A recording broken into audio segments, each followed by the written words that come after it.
didn't get to our secondary action, and then overall we didn't play the defense we needed to. And so much of what we've done on the offensive end this year has been pace related and getting up and down the floor. But a lot of that has been dictated what we do on the defensive end. And tonight we just didn't have it.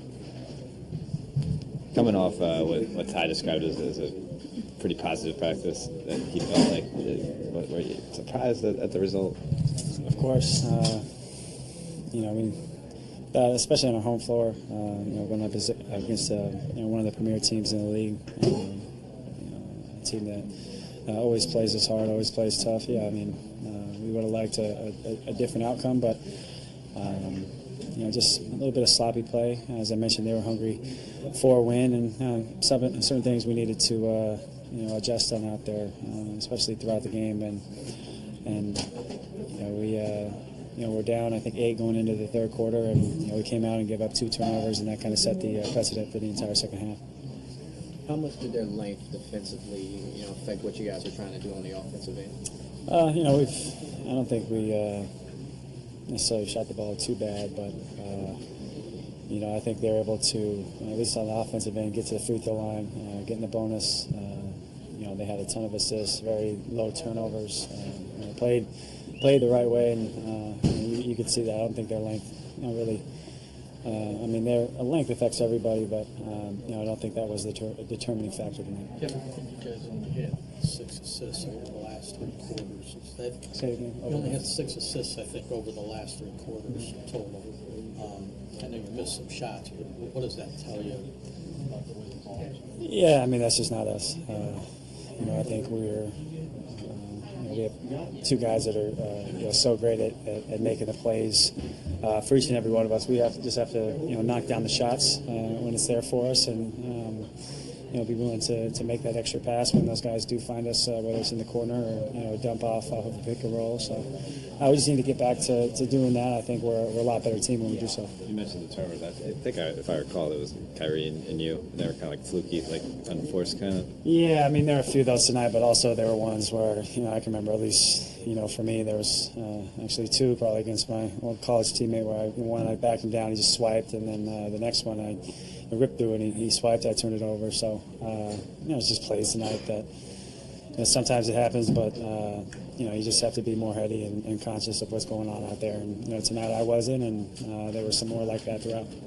Thinking about Chicago tomorrow, is it a mindset that has to change, or a focus, leadership? Yeah, we got to have the mindset like Clippers had tonight. They were very hungry, and they were coming off, I think, a 3 or 4 game skid, and a couple of tough losses in tough fashion. So I think we're kind of the same way right now.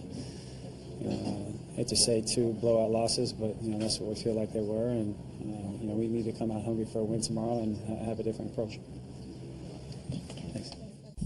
Dave McMenamin, ESPN.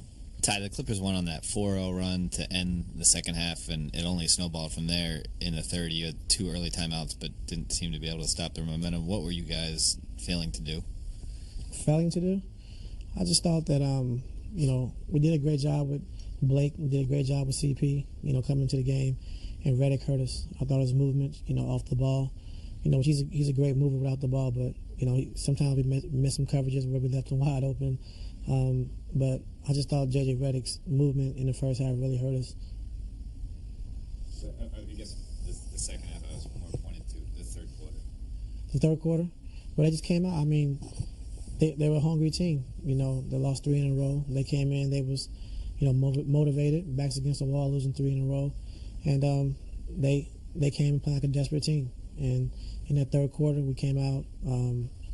ATO, half a Brown, he had a layup under the basket, but he bobbled the ball, went out of bounds, and it just kind of snowballed from there. We could never get it back. Joe Barton, Cleveland.com. Given the positivity of yesterday's practice, and everyone declaring a kind of a refocus, are you surprised that many of the same problems that you saw Tuesday were still there tonight? Maybe we should have bad practices. Maybe that might help us again. I don't know. But, like I said, they came in, they played well, Offensively, they switched some things that gave us some problems, and we weren't able to attack the way we wanted to attack. And they did a good job defensively, running us off the line, making sure we stayed home. They stayed home with shooters. switch the chain and pick and rolls and stuff like that. So they did a good job. Chris Fedor, Cleveland.com. Ty, I think you had 6 assists on 10 made shots in the first quarter, and then you had 6 assists the rest of the way. Is it as simple to say that you weren't making shots, or was there something more there? They started switching, made us play one-on-one basketball. Took us out of the ball movement and playing with pace and getting the ball from side to side. And when they started switching, we couldn't take advantage of the mismatches or the matchups they had on us, at the time.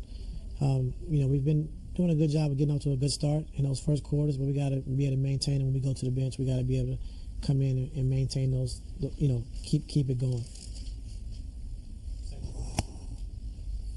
Emmett Golden, ESPN Cleveland. Ty, what was the biggest difference between tonight's loss and the loss in Milwaukee? The biggest difference?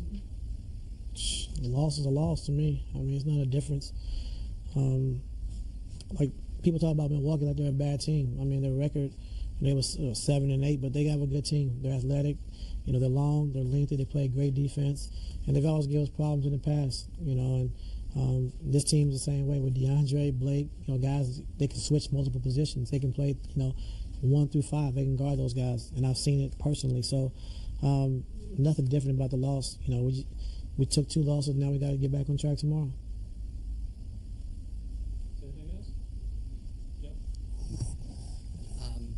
Same question I always ask with the back-to-back comment, but so I'm going to ask if everyone's available, but also can you tell us a little bit about Dunleavy? He seemed like a late scratch today. As of right now, everyone's available except for Dunleavy. He had some symptoms when he woke up from his nap today, and after yesterday, he was feeling good. So today, he woke up and he had some symptoms, and wasn't feeling right. And he said on his drive in, the lights, the oncoming traffic, kind of bothered him a little bit. So. Right now he's in the concussion protocol, so we'll see what happens. Ty, JR has tried a lot of things to break out of his slump. He said he walked backwards out of his front door, wore a ski mask the other night. Is there anything that you're seeing with JR that is contributing to his struggles over the last 3-4 games? No, nothing personally. I think tonight, if they made that first shot, I could have did a better job of running some things for him to try to get him involved, especially when they're switching the way they switched. I should have did a better job of running some actions to get Jay off pin downs and different little plays like that. But tonight he didn't struggle. He made his first shot, and then we really didn't get a chance to kind of get him in a rhythm.